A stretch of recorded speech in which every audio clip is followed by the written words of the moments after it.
Yo, it's your boy Is, and welcome to the Hot Talk Show Awareness. So, with the awareness episode, we want to bring something different other than talking relationships. So, I got two fire guests with me. I want y'all to introduce yourselves. So, introduce yourself first. All right, so thanks for having me. I'm financial coach Lennox Jeffrey. I'm from Brooklyn, New York. Have a passion to help people. Was a teacher, counselor, mentor, computer programmer before becoming a financial coach. Had a passion for helping people, and I got into the field about like 2013.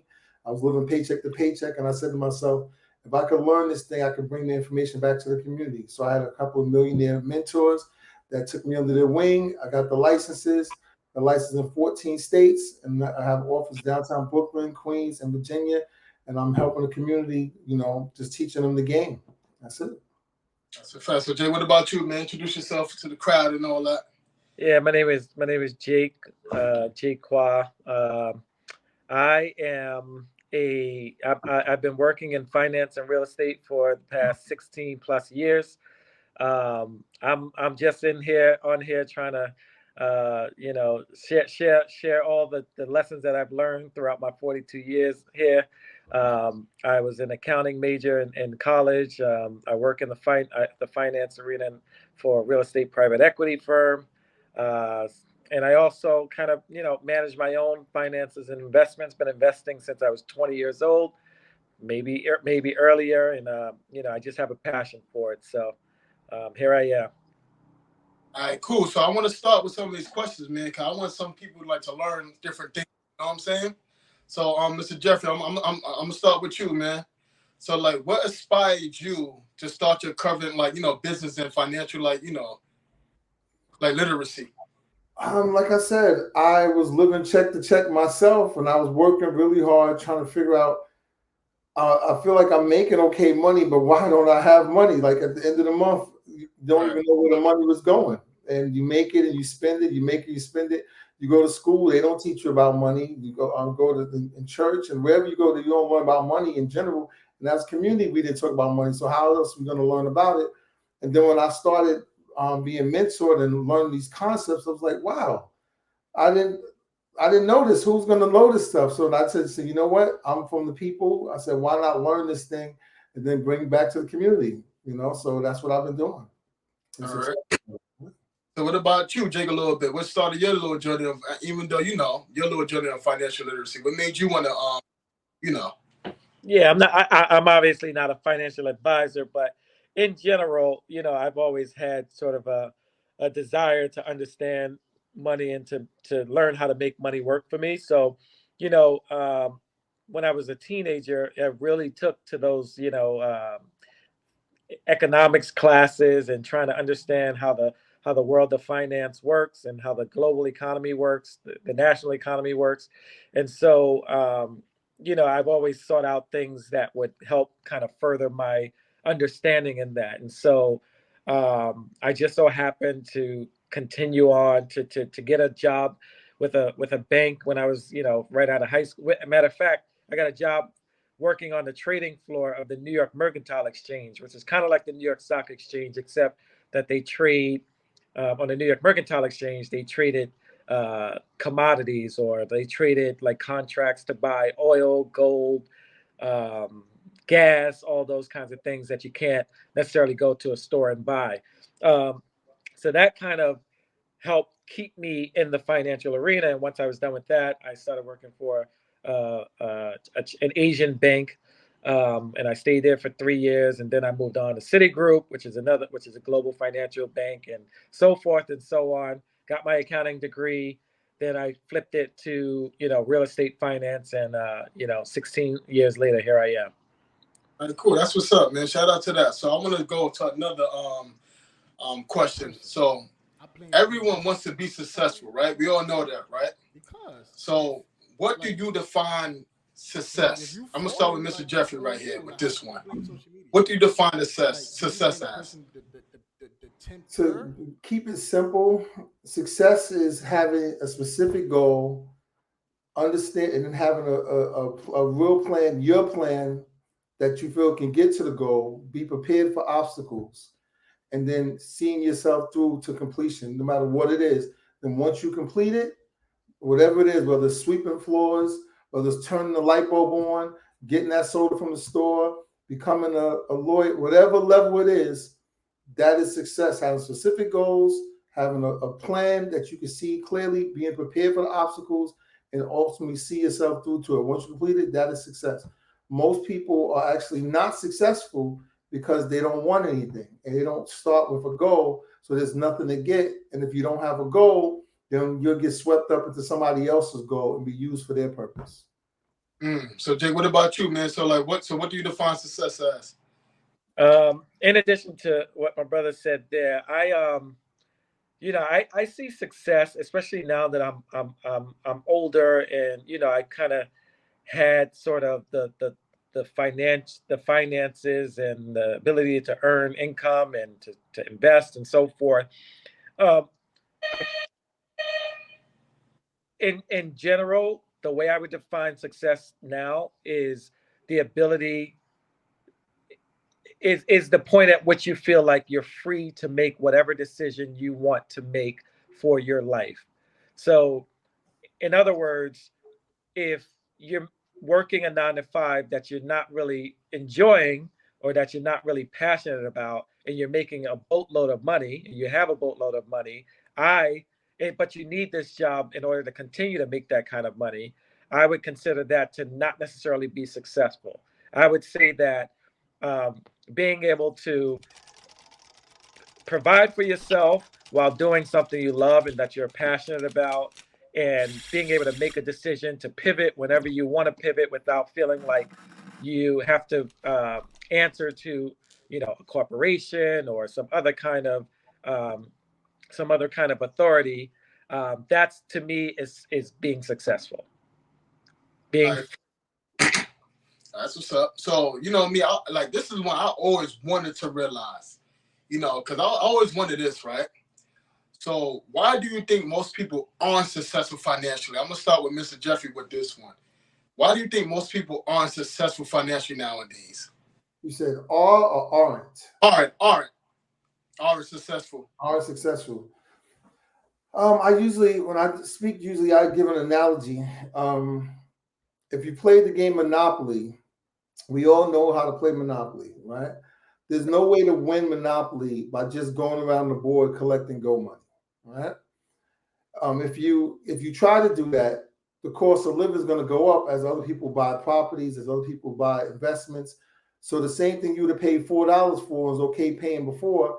When they put a hotel on it, now you're paying $250, $500 and more for that same space you used to land on and was okay land on it. And you're like, damn, why the cost of living is going up and I'm only collecting my gold money? What's happening here? Same thing as collecting the check.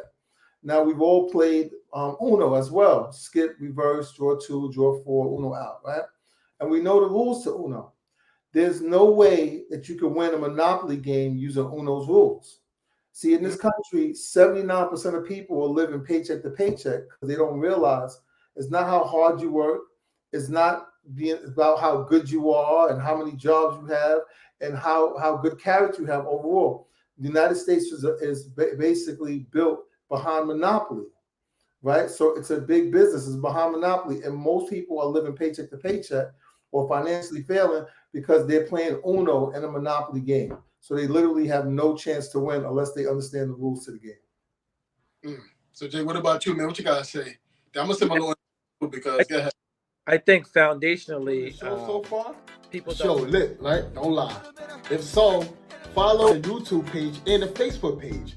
The Hot Talk Show YouTube page is the Hot Talk Show 92, and the Facebook page is the Hot Talk Show. So you can watch past and future episodes. Now let's get back to the fucking show. And the basic principle, the basic foundation of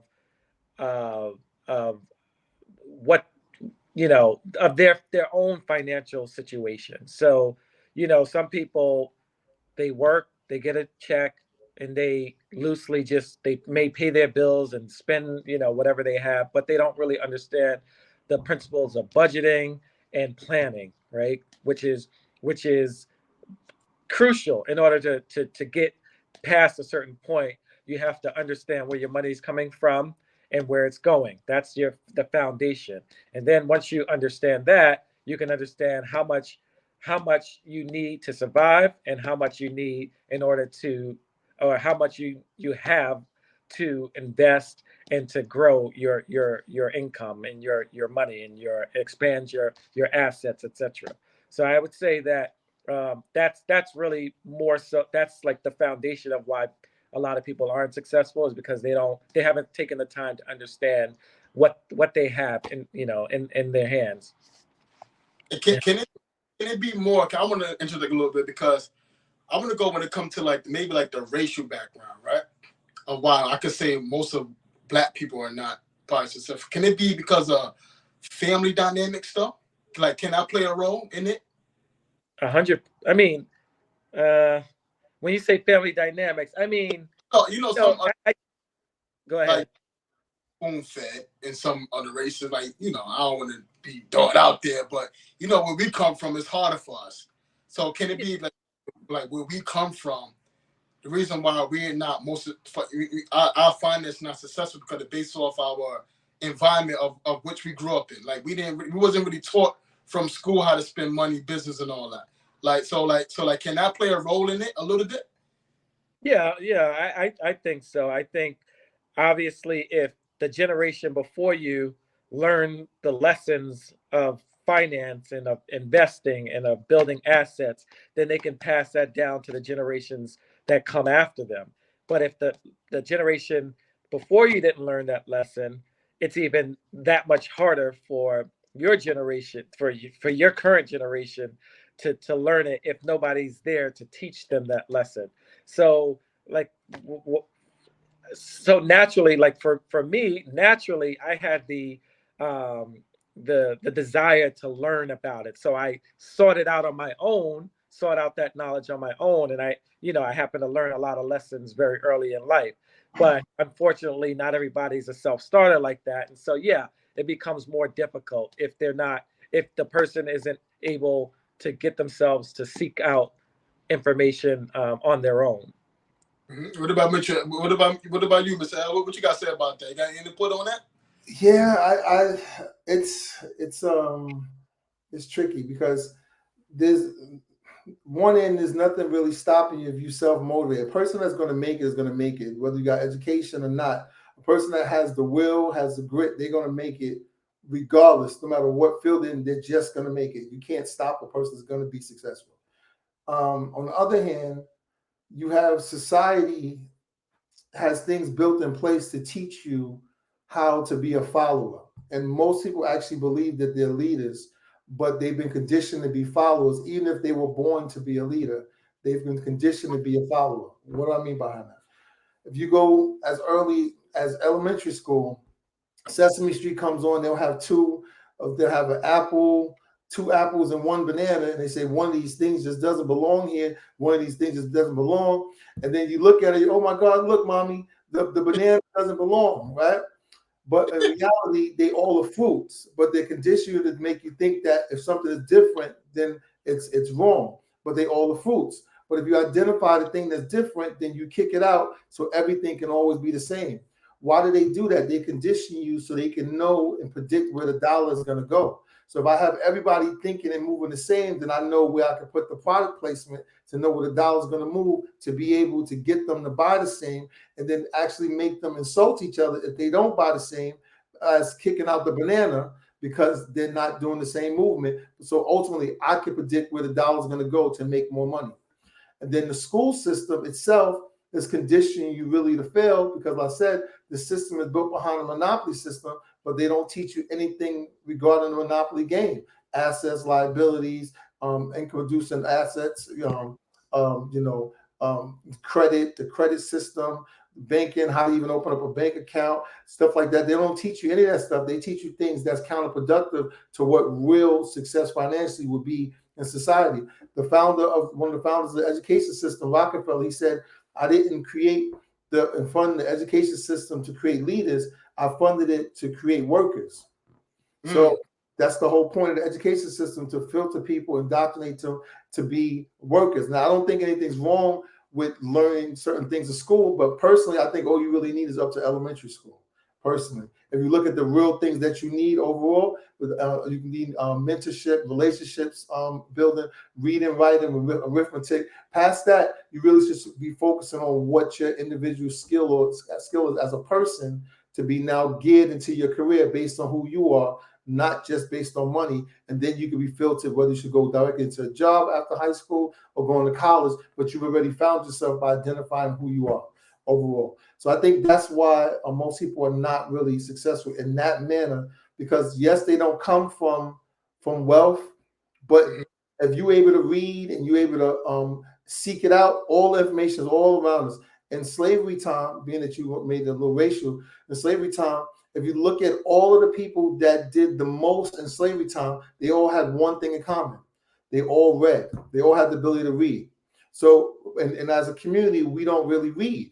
So if you don't read, you lose out on a lot of things. You lose the ability to think abstractly beyond your surface.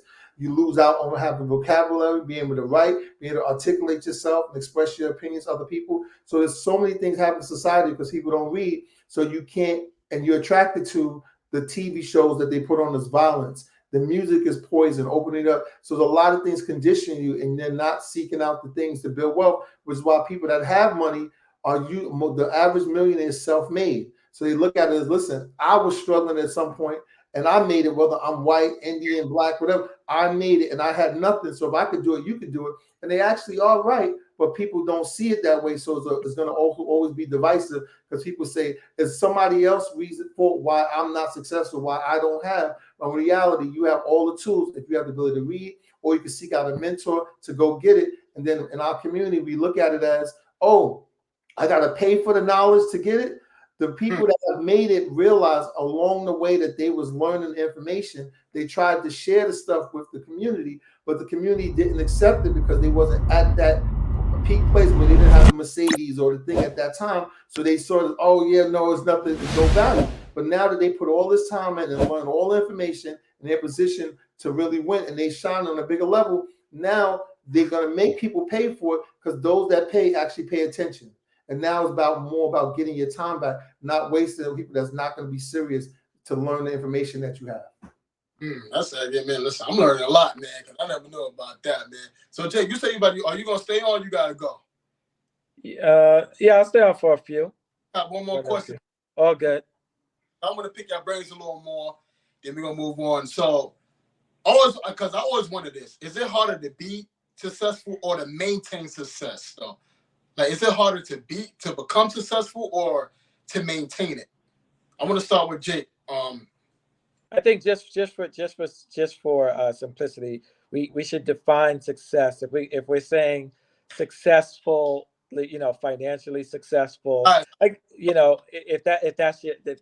it financial success? Become financially successful or to maintain it? Because a lot of people could be financially successful, but they don't know how to keep it though. They lose it. So I would say that that's not being successful, right? But I think the reality is, though, any once you reach a certain level, you have to constantly be looking. In general, forget the levels, but in general, you should always be looking to improve upon what you've accomplished, right? And so if you're talking about maintaining a level of success, financial success, or any other kind of success, it's like, okay, I've accomplished this goal that I set.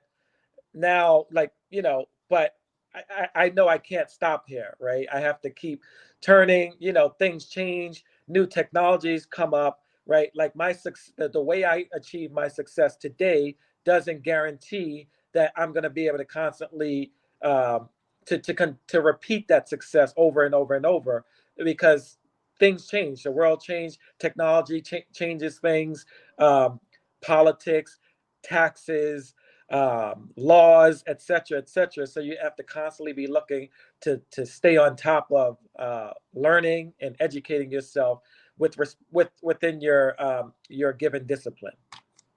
Okay, what about you, Mr. L? How can some people maintain it, financial success? You can get it, but how can you maintain it though? Well, basically the original question, I remember the question. it's easier to maintain financial success. Oh man, let me see how this go. Y'all can hear me, right? Everything is clear. I said, hey. I said Sean Corey Carter once said, "You can't turn a bad girl good, but once a good girl gone bad, she's gone forever." But nah, we not gonna mourn forever. Just a few minutes as I speak fact shit. What happens when that good guy actually goes bad and turns savage? What happens when that good guy actually turns hard-hearted? What happens when that good guy ruins good things but get started? You see, not all of us was brought up damaged. Yes, a lot of us apparently grew up in pairs and single parent households, yet we still managed. Healed generational wounds with a conscious bandage. Learn from ourselves because we felt nobody else could handle us. And don't get this twisted, beautiful. We don't want nor need you to be our mothers. Just literally, simply be different from others. Like, be aware of self-love and don't get caught in the maze. Rub my shoulders and back. Please do not rub me the wrong way. But I get it. Literally. It's conditioning. Is soon as they see what they think is a red flag, they minds start revisiting to the past, so they lash out at the good guys, which causes division. But if you multiply that a few times, I'm gonna subtract my existence. But that's the good guy downfall, right, good guys? We keep giving chance after chance. We keep our hand over the fire, even if it burn our hands at times. It feels like we being trained by Ken, no Hadoukens. But I'm down and straightforward the way I keep throwing out love over and over and over again, and no fronting. I'm done running. Life could feel like a midget porn scene at times, the way we get reminded of our shortcomings. I came dumping. Facts on top of facts. This shit is a dictionary. So much facts. I Solange make Wikipedia jealous. I'm double decking. I want to raise a family or two with you, no duplexing. I want that raw love that'll have me smack down, no suplexing. I said, what? What? I said the seams of the scenes compared to what you seen seems to seep through your pores. Good guy is. I don't even think they caught that. I said the seams of the scenes compared to what you seen seems to seep through your pores. You don't know real pain till you felt the emotions, cried tears, and carried baggage that wasn't yours. I appreciate when you first you, bro. started, when you earned your way up, you went through the grind, you made mistakes, you learned from your mistakes, and you finally figured it out, and you reached financial success. You would never go back because you know the blueprint on how to get it and keep it, and you would appreciate it with that. When you're born with money and you have it, then and you never learn the tools to be able to make it yourself, you don't appreciate it, and it actually can make you lazier. And when you do lose it, you actually you don't know how it was gotten because you got it from without earning it. And then now life is over. As you can see, when the Great Depression happened, majority of the people that killed themselves was not poor people. It was the people that had acquired a certain amount of wealth and lost it and didn't know how to get it back. In life, they could not live life without having that money, so they killed themselves. So why do you think some people can't maintain it though? Like, what would cause somebody to lose that financial success though? When people get, let's say they win the lottery or get a sports contract or get a big lawsuit, what I've learned is most people psychologically don't believe they deserve money. Most people are really afraid of money because they associate money with things that are bad. Money doesn't grow on trees. Money is the root of all evil. So everything people think money-wise, they pretty much think is bad, even though they want it. If you don't see yourself as a bad person, then you subconsciously won't allow yourself to get the money because it doesn't equate with who you are, right? And then you actually believe that if I get it, I'm going to change. In reality, money doesn't change you. It just reveals who you already was in the first place. right? And to finish it, when you have money that came out of nowhere, and you don't have, it's easy to get money, but most people don't know how to use the money to invest, to make money keep working for you. Well, you have $1 and you spend $1, zero. You have $1 million, you spend $1 million, is zero. So what happens is when people get access to money, they subconsciously believe that they don't deserve it. So they actually remember how uncomfortable it was when they didn't have money. So they'll go and buy the things that they wish they always wanted to have, so that when they don't have the money again, then they'll be more comfortable next time when they don't have it. So what we about to do, right? I'm about to move on to the hot talk. So research, we about to be only 20 more minutes on this joint. It ain't gonna be too long. You know what I'm saying? So, so before our other discussions, I want to move to the hot talk show research. So with the hot talk show research, I like to pick people's brains, because people might not know. They're like, yo, I never heard about this before. Like, I never knew about this. Like, wow. So I like to pick people's brains on my show. So this is why I do the hot talk show research. So my hot talk show research is, for the first research is going to be bad, from the hot talk show research, bad habits and traits that would stop someone from reaching their financial goals or being financially successful.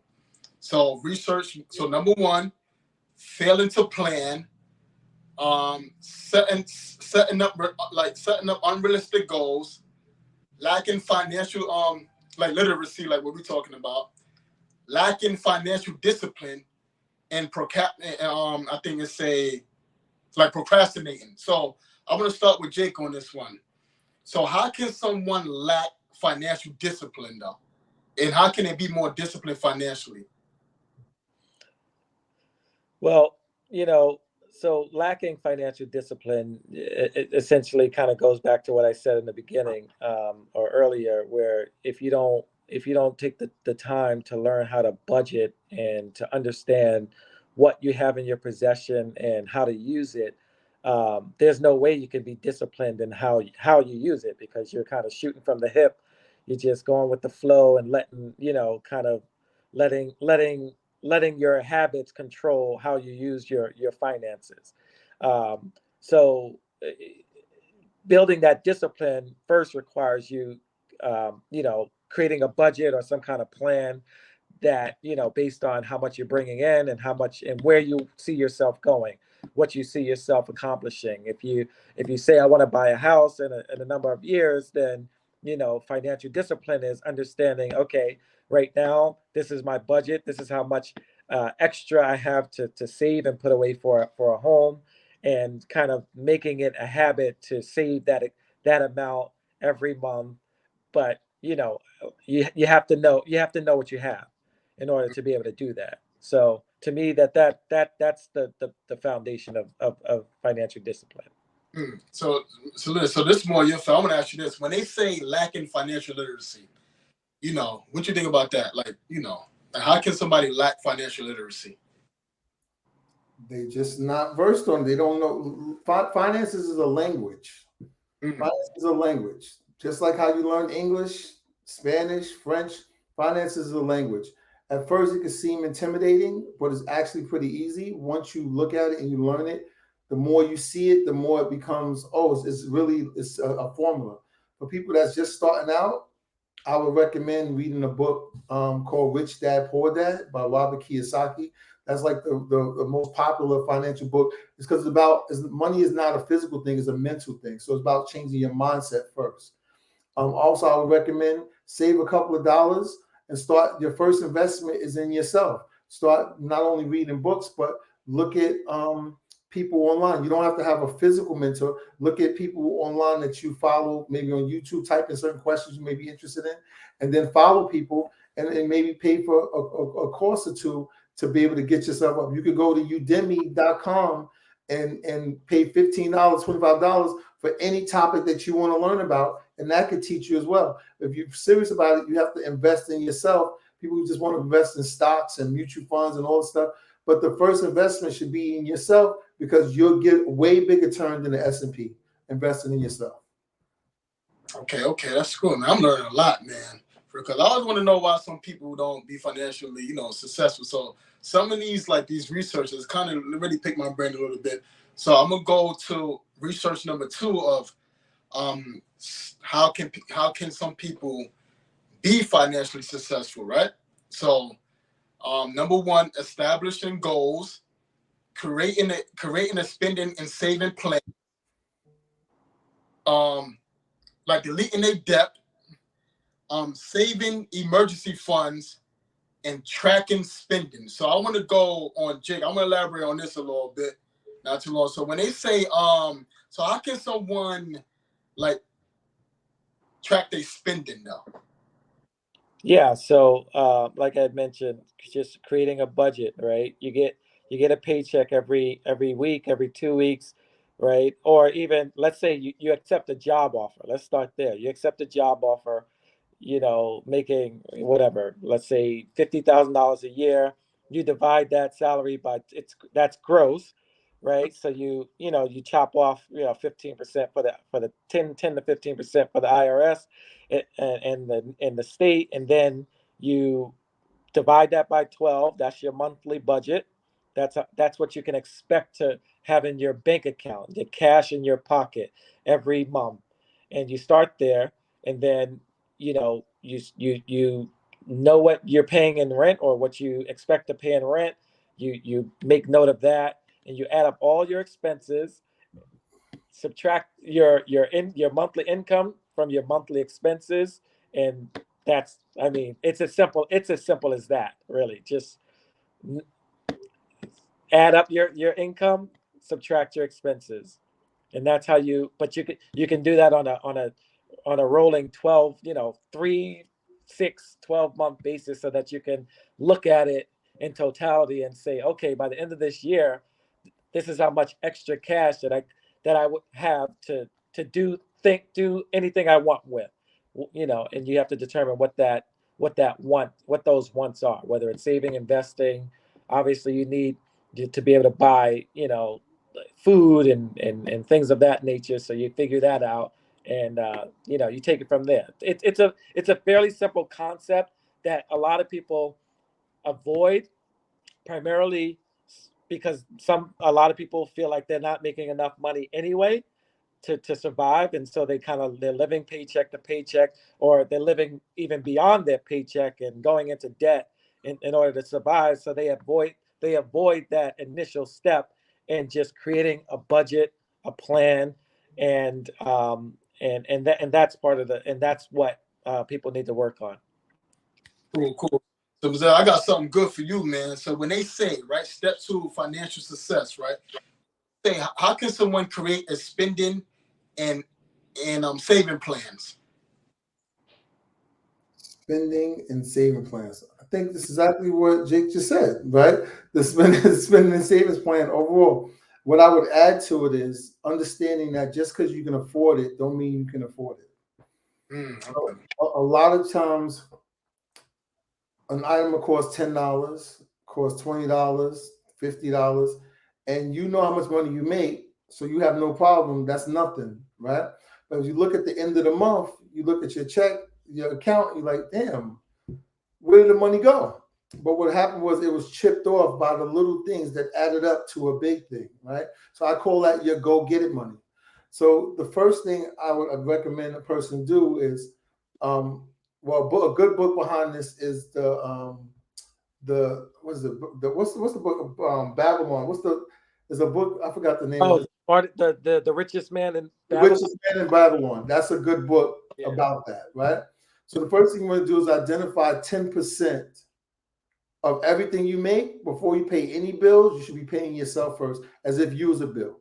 Why? Because if I use Jake's example, it's $50,000 a year. If you was making $50,000 a year and you used to the mindset of making and spending, you're going to spend $50,000, right? But what happens actually more when you put credit cards involved? But let's keep it $50,000, right? But what happens is if you lost that job because you're like, I don't have enough money. If you lost that job and you only was able to make 40,000, you would adjust your life around the 40,000 and you still be okay.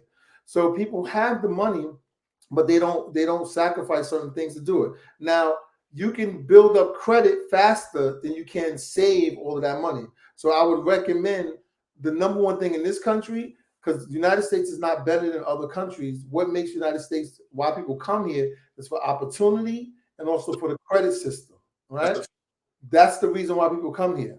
Other countries don't have the credit system like we have, right?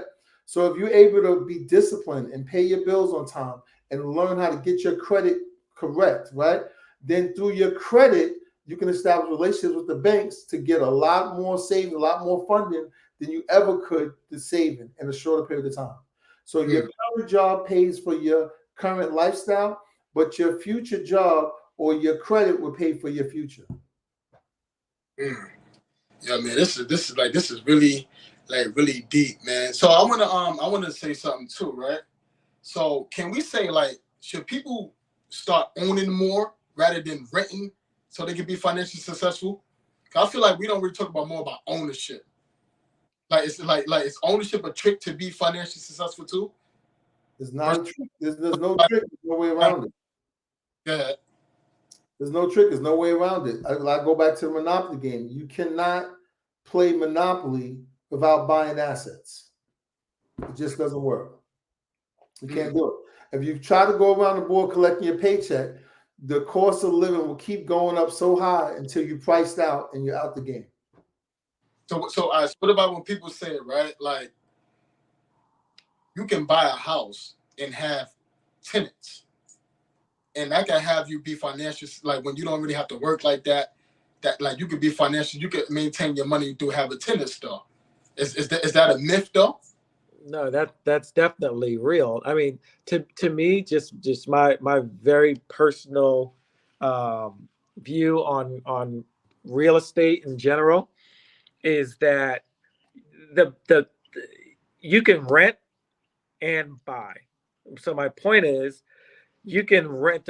It's not about renting and buying because you could to me, my personal opinion, if you buy a single family home that you live in, you're basically paying rent to the bank. Building equity, yes, I know all that. Building equity, but it's essentially it takes a while to build that equity over time, right? Because you're basically giving the bank 20% of your cash, right, that they're holding. And I mean, you can't really get it out until you build additional equity. So, single family home and renting to me is very similar in a sense of a way to live. But if you are gonna buy real estate, you would want to buy something that's income generating. That to me is a true asset. Day one, hopefully day one, meaning you have revenue coming in, you have tenants who are paying, who could cover your mortgage, and effectively who can cover your mortgage, who can cover your the repairs and maintenance of the property, and it's basically a cash cow. And if you add depreciation and other IRS benefits to that, it's even better. It's even better in that case. But that's my view. So yes, 100%. That's not a myth. That is very, very real, and that's I think we all should aspire to at least have one. Buy a rental property Right. in my opinion, first. Even if it's a two family, you live in one family and you rent out one apartment and you rent out the second. But there should always be, to me, an asset produces income. Um, so, Because I feel like that's a blueprint of that's a little what we don't really talk about much as, especially as Black people, more owning. We always got this body, like now and never. We got to speak more ownership. That's how we can have financial success too. I think we're getting there. I think we've been there for a while as a people. I think we understand the ownership game much more than we did back in the day. And the issue back in the day is that Black people couldn't get loans. Yeah. There were banks that would discriminate against a Black buyer, or if you did get a loan, then you would get qualified for much less. That's still happening. Don't get me wrong. There are laws that are coming out to prevent that from happening, and banks are setting up so-called departments to prevent that to make sure that the banks are on their best behavior. But that was one of the issues back in the day, and it has been an issue for up to very, very recent times. So that discrimination has kind of kept Black people from really being able to build wealth via real estate in the past. But I think we're getting to a point where there's so much information out there, so many YouTube, so many um, Instagram blogs and vlogs where that are teaching people that that's the way to go.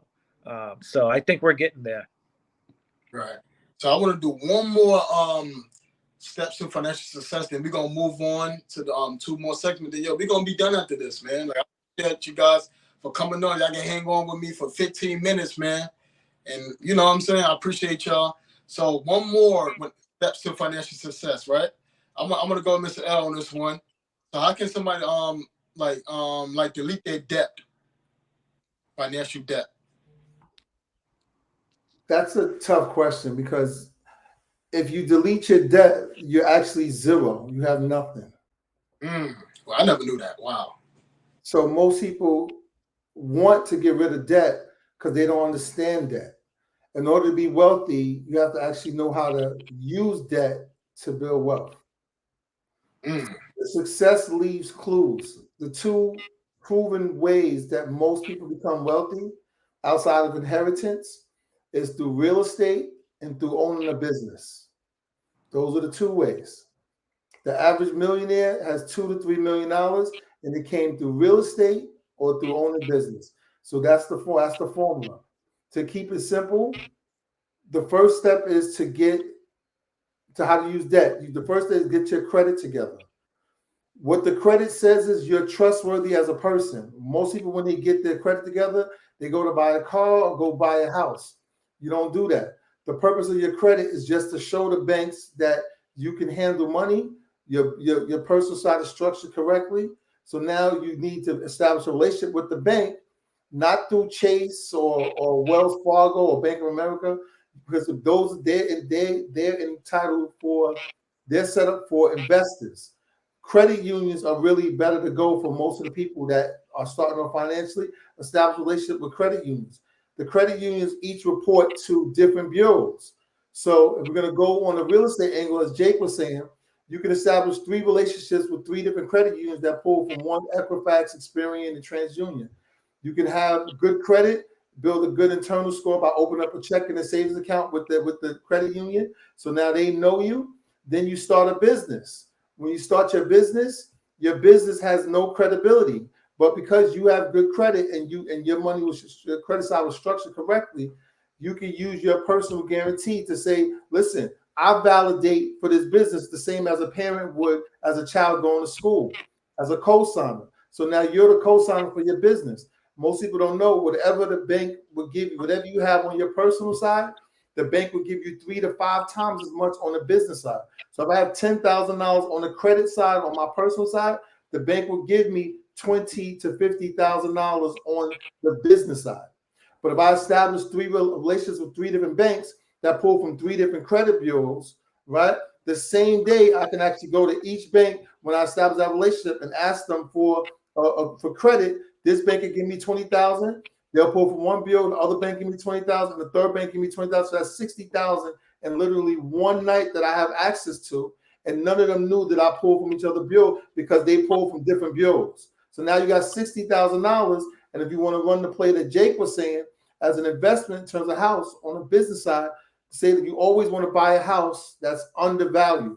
So if the house is $100,000, but it actually should have been worth $150 based on the community, then what you do is you get that house, 20% down payment would be the $20,000. So where are you going to get the money from? You didn't save $20,000. You can liquidate the credit card, get the $20,000 out of the $60,000 that you have at 0% interest for the first 12 to 15 months. Take that $20,000 out as the down payment for the house, fix the house up. Now you have equity built into the house. So now you take the $50,000, you can borrow the $50,000 out from the house, right? A home equity line of credit. Take that out, and you pay the bank back their $20,000. You got $30,000 free and clear to go invest in other things. And you did that all off of having good credit, and then establish relationships with the bank, and then you can use that to buy, like Jake said, income-producing assets. We can invest in a business, trucking, take dumpster rentals, Amazon, whatever. But now you have the money to make the moves at 0% interest to make money work for you. This is the real play for this country. That's a lot of gems. Jay, you got anything to add on to that, or nah? You just want to move on? Which one, man? No, I think he nailed it. Mr. Lennox nailed it. Got it, Mr. Lennox. All right, so bet, man. So I want to ask Mr. L this one. Then we about to be done. I appreciate y'all one more time, man. Coming on. I just wanted people with the Hot Talk Show awareness is I want to make people aware other than talk about relationships. I just want to bring something different, you know what I mean? Because a lot of people, especially niggas that grow up in the hood, we don't know about how to have financial success. Because when our schools, they ain't really teach us that. Only thing they told us is go to college and you're going to be successful. But they ain't teach us how to have money, maintain money, nothing like that. So this is why I want to have this show. So I want to ask Mr. L, right? So like as a financial coach, right? What are some key strategies for people to be financially successful though? I just mapped out a few of them just now. I just mapped out a few of them. Get your credit right, establish a relationship with the bank, start a business, go get the bag. Jay, what about you, man? What strategy would you give people? Or the same day, man, like Mr. L? I couldn't have said it. I couldn't have said it better. I couldn't have said it better. So what can they like have like somebody like budget their money? Let's talk about budgeting. Yeah. I mean, yeah, of course.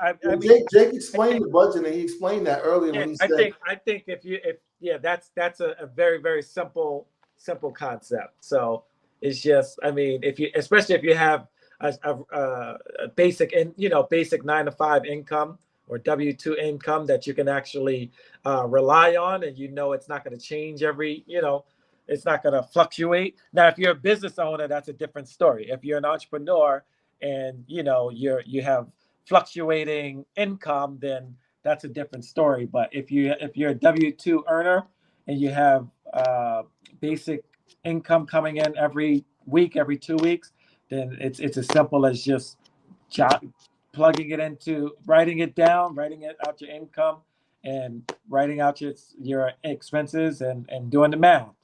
I say like have more ownership and buy rather than renting. I could say look at some YouTube coaching. Go to my man Mr. L for the strategy. You can look at some YouTube coaching, stuff like that, to get yourself financially successful. And I could say I'm gonna add my own gems. Use your money for what you need versus what you want. Because a lot of people spending money on what they really want, and that could cause them to go bankrupt. So let me chime in on that real quick. I think you only live one time. I tell you, get what you want also. Get what you want, get what you need, but sacrifice up front to save your money, build your credit so you can buy the assets and let the income producing assets pay for the things that you want. So you can have everything you want, but you don't let it come out of your money, let the assets pay for it. That's true. I mean, yeah. You schooling me to and live with your parents as long as you can and stack. Yeah. That's the best. right now they have me and I'm in Brownsville where I have like 8 programs in Brownsville where I'm mentoring youth 14 to 24, teaching them financial principles and strategies so we can reduce crime and teaching them the financial concept. They really loving it, teaching them their credit and all that stuff. So in 2 years they're going to be up. I'm teaching them how to set up this stuff. So in 2 years they'll be set. So they ain't got to wait till those 65. And I'm going to add one more thing because I'm going to let y'all go, man. Once again, I appreciate y'all for coming on. Can we say it depends on the state that you live in, though? Because say if you live in New York City, if you like making $50,000 a year, $40,000 a year is not enough in New York City. But versus if you live in PA, like that could be a lot of money. Like Jake said it perfectly. Jake said it depends. If you're able to live home, use that time home, stack the money, go make it happen. So I would say like move out of New York too, because New York is expensive. That could be my strategy because New York is just, you know what I mean? Like you can make $50,000 a year in PA, and that's good money in PA. If you don't have good money habits, no matter where you go, you're going to be check to check. Yeah. It doesn't matter where you go. Yeah. All right, best. So listen, man, we about to end this. You know what I'm saying? I hope a lot of people learn from this. I learned a lot. I got 2 people who go to gyms about financial success. So before we end this, Mr. L, I'm gonna so how can people reach you, man, for financial success, man? Just go to www.coachlennox.com. That's my digital card. That's on my platform, Instagram, phone number, schedule, all the stuff, videos, everything on there. So I'm gonna put everything like you know the link in the description and all that. What about you, Jake? I know people could come to you too. You think people will come to you? Yeah, you could come to me for real estate for sure. I'm also a licensed real estate agent. If you're looking to get that first, second, third investment property, you can make an appointment with me at my website, jaquaclark.com, JAQUACLARK.com, and hit that appointment button and set up some time so that we can chat. Cool, man. I thank y'all for coming in, chiming in, man. I hope everybody learned from this. I have one more question, but I don't want to drag the episode, man, because I don't want to put that time and stuff like that. But I appreciate y'all coming on. So I want to just make a few announcements before we end this joint. So if you want to watch past and future episodes in the Hot Talk Show, the YouTube page is the Hot Talk Show 92, and the Facebook page is the Hot Talk Show, and the Instagram page is the Hot Talk Show 92. Once again, if you want to watch past and lit and future episodes in the Hot Talk Show, bigger and better, man, just bear with us. So once again, the YouTube page is the Hot Talk Show 92. The Facebook page is the Hot Talk Show.